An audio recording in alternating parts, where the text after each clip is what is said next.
बिस्मिल्लाहिर्रहमानिर्रहीम। Dear students, आज का जो हमारा टॉपिक है चुलिस्की decomposition method.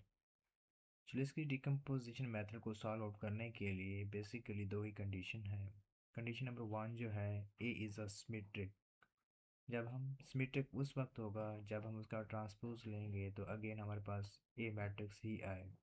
And secondly A is a positive definite, means कि इसका मतलब ये है कि हमारे पास जो है इसकी डायलैग्नल इंट्रीज क्या हैं, 4 of x, 3 of y and 5 of z। ये क्या होनी चाहिए, पॉजिटिव होनी चाहिए। जब ये दो कंडीशन स्पेसिफाई होंगी तब ही हम इसको नेक्स्ट सॉल्व कर सकेंगे। तो ये दोनों कंडीशन वेरीफाई हैं इसके ऊपर, तो हम इसके फॉलोइंग स्टेप को फॉलो करते हैं। तो हमारे पास A X is equal to B, step one. Step two जो है हमारे पास A is equal to L L T, और स्टेप थ्री जो है हमारे पास एल वाई बी, और स्टेप फोर जो है हमारे पास L T X is equal to Y है। तो स्टेप वन को फॉलो करते हैं, हम इसको मैट्रिक्स फॉर्म के अंदर राइट करते हैं।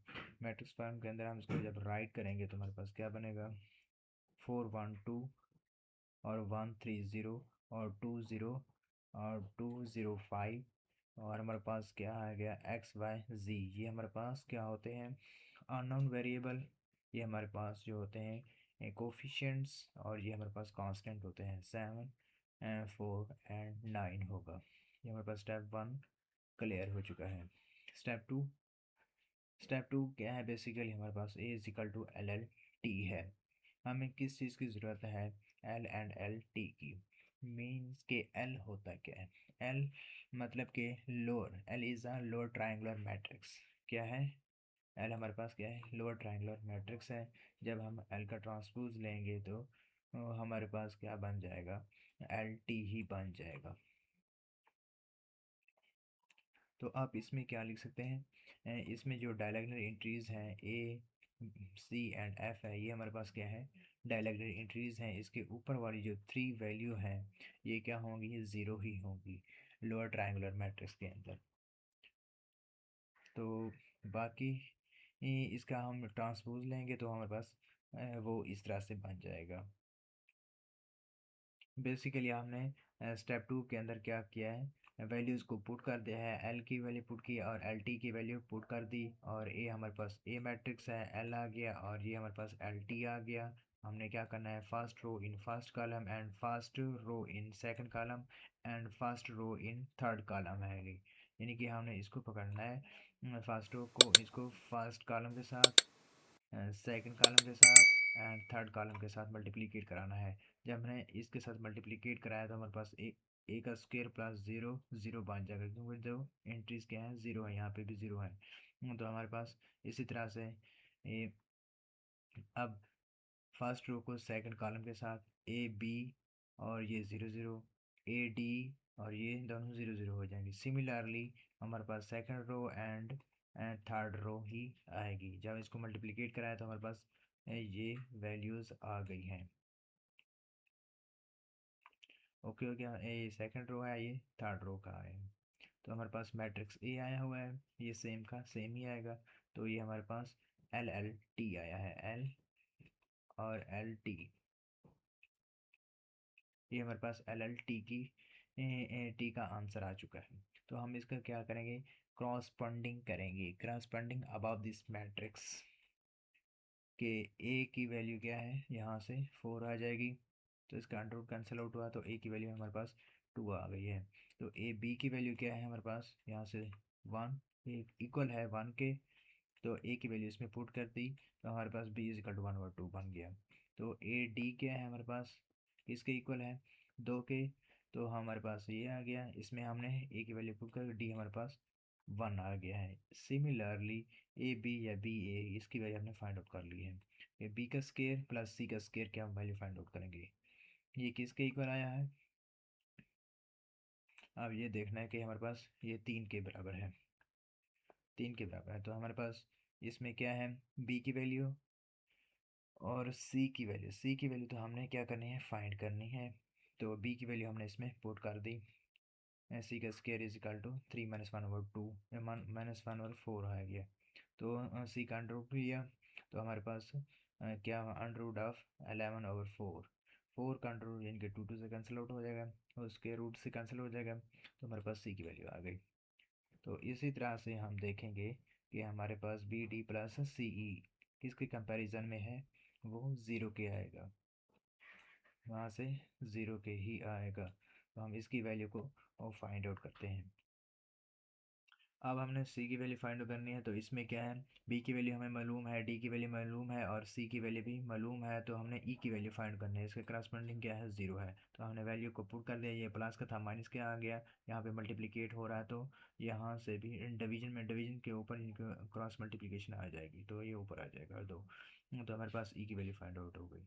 तो हमने डी का स्क्वायर प्लस ई का स्क्वायर प्लस एफ का स्क्वायर, इसकी करस्पॉन्डिंग चेक करने के ये किसके इक्वल है, 5 के इक्वल आ गया है। तो हमारे पास डी की वैल्यू मौजूद है, ई की वैल्यू मौजूद है, एफ की हमने फाइंड आउट करनी है, तो हमने वैल्यूज़ को पुट आउट किया, इसका स्क्वायर लिया, तो हमारे पास ये ख़त्म हो गया। ये हमारे पास 11 यानी कि 12, ये 12/11 आ जाएगा, तो -5 यार 55 और 12, और ये हमारे पास एफ़ की वैल्यू आ जाएगी √43/11 आ जाएगा। तो हमारे पास ये ए की वैल्यू आ गई, ये हमारे पास बी की वैल्यू, सी की वैल्यू, डी की वैल्यू, ई की वैल्यू और ये हमारे पास एफ़ की वैल्यू आ गई। हमने इसको पुट करना है एल और एल टी के अंदर, putting this value in this matrix, यानी कि एल के अंदर हमने पुट करना है कि इसकी वैल्यू क्या है, A B C D E F की वैल्यू हमने पुट कर दी। और एल टी के अंदर हमने देखना है कि A B C D E F G H E F की वैल्यू क्या है, हमने जब इसका ट्रांसपोज लिया हुआ था तो इसकी वैल्यूज़ को पुट कर दिया गया है। तो सिमिलरली आगे हम देखते हैं। तो वैल्यूज़ को पुट करने के बाद हमने स्टेप 3 में आना है। स्टेप 3 के अंदर क्या है, हमारे पास L Y is equal to B. हमने क्या करना है कि ए जो वाई है हमने खुद सेलेक्ट करना है कि वाई 1 वाई 2 वाई 3 है। तो हमारे पास क्या है, एल हमारे पास ये वैल्यू आ गई, हमने यहाँ पे जस्ट इसकी वैल्यू लिख दी। और एल वाई यानी कि वाई जो है एल वाई था, वाई हमारे पास क्या है, वाई 1 वाई 2 वाई 3 आ गया हमारे पास। जो हमारे पास बी था ओरिजिनल यानी कि क्वेश्चन के अंदर जो मैट्रिक्स बना था वो ले आएंगे बी। तो हमने इसमें क्या करना है कि first row in first column and first row in first column and second row in first column and third row in first column है। मीन्स के ये इस तरह से वर्कआउट होगा, इसके साथ और इसके साथ ये हमारे पास 7 4 एंड 9 बन जाएगा। तो इसका ये इक्वेशन नंबर 1 आ गई, इक्वेशन नंबर 2 आ गई है, इक्वेशन नंबर 3 आ गई है। तो नेक्स्ट हम चलते हैं। तो हमारे पास क्या बन गया, ये हमारे पास इक्वेशन नंबर जो 1 है इसको हम ले आते हैं कि हमारे पास y की वैल्यू क्या आ जाएगी, 7/2 बन गई। तो हमारे पास अब हमने y की वैल्यू यहाँ पुट कर देनी है इक्वेशन नंबर 2 के साथ, यहाँ से ले आए, तो हमारे पास क्या बन जाएगी इक्वेशन नंबर 2। तो y की वैल्यू पुट कर 7/2, तो ये 7/4 बन जाएगा, प्लस का है माइनस बन जाएगा यहाँ पे, ये 4 के साथ बढ़ चार 16, 16 - 7/4 आ जाएगा। तो y2 की वैल्यू यहाँ पे मल्टीप्लिकेट हो रहा था, वहाँ पे डिवाइड होगा, डिवाइड के साथ क्रॉस मल्टीप्लिकेशन में बनेगा, तो कुछ ये फॉर्म बन जाएगी 9/2, 2/11 है, 2 वाला टेबल लगाएं, तो हमारे पास ये 9/2 √11 आ जाएगा। ये हमारे पास y1 और y2 की वैल्यू निकल आई। अब हमने y3 की वैल्यू फाइंड आउट करनी है क्वेश्चन नंबर 3 के साथ। तो इसमें हमने y1 की वैल्यू पुट की, इसमें y2 की वैल्यू पुट की और प्लस y3 एंड 9 सेम रहा, तो हमारे पास y1 की वैल्यू, y2 की वैल्यू और y3 है, ये दोनों इनके पॉजिटिव है नेगेटिव बन जाएगा, और ये नेगेटिव है तो वो पॉजिटिव बन जाएगा। तो हमारे पास ये बन गया। इसकी यहाँ हमने यही सिंपल कैलकुलेशन कर ली है पहले, तो बाद में कर सकते हैं, पहले भी कर सकते हैं, जैसे आपको ईजी लगे। तो आप इन दोनों में से कुछ भी कर सकते हैं। तो 9 में से 68/22, तो ये हमारे पास 22 एल्सियम लिया, तो हमने मल्टीप्लिकेशन की, तो हमारे पास ये बना और -68 बन गया। तो y3 यहाँ पे मल्टीप्लिकेट हो रहा है, तो वहाँ पे 11/43 बन जाएगा।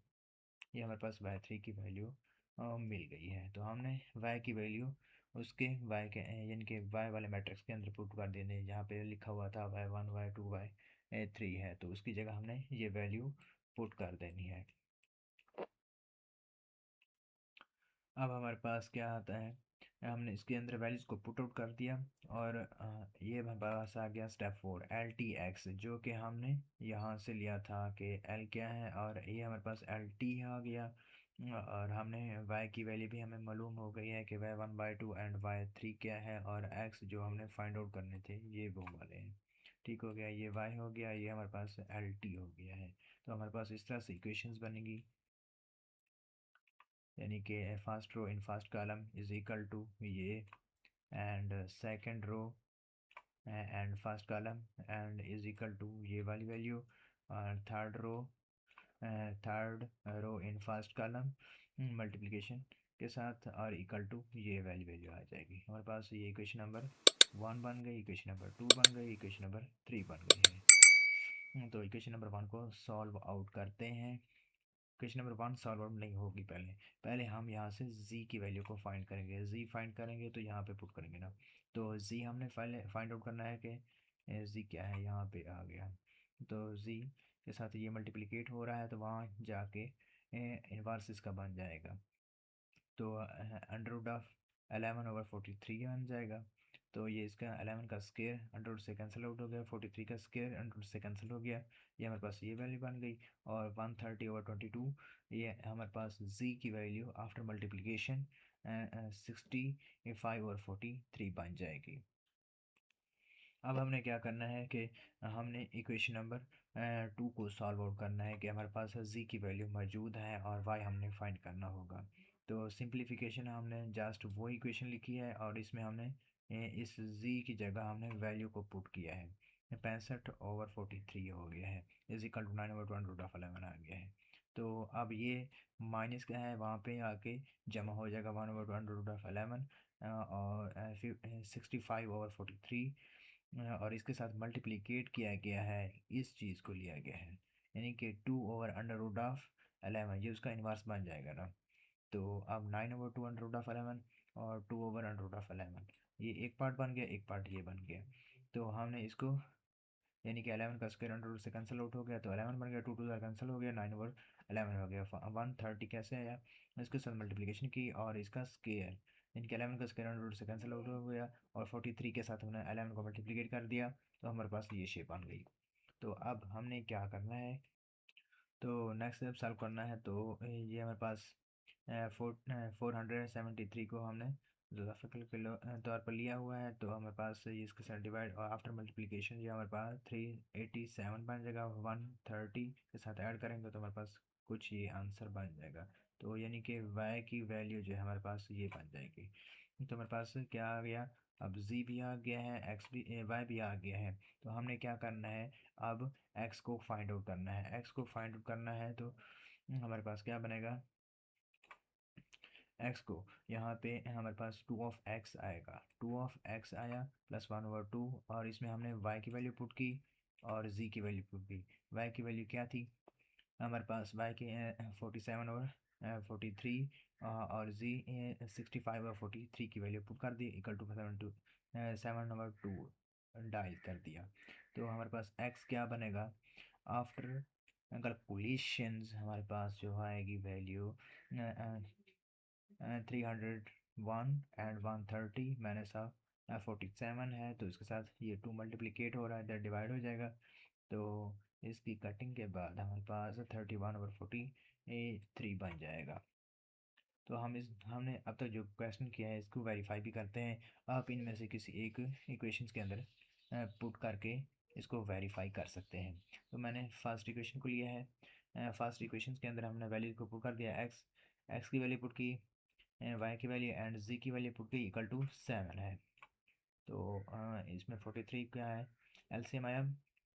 तो अब इसको एडिंग किया, एडिंग करने के बाद 301 और 43 है, तो इसमें कटिंग करने के बाद हमारे पास 7/7, this is a final answer for this question आया है। और नेक्स्ट क्वेश्चन मैं दे रहा हूँ, ये आपने खुद ही सॉल्व आउट करना है और इसका आंसर मैं आपको दिखा देता हूँ कि इसका आंसर क्या आएगा। इसका आंसर जो आएगा वो x भी 1 आएगा, y भी 1 आएगा एंड z भी हमारे पास 1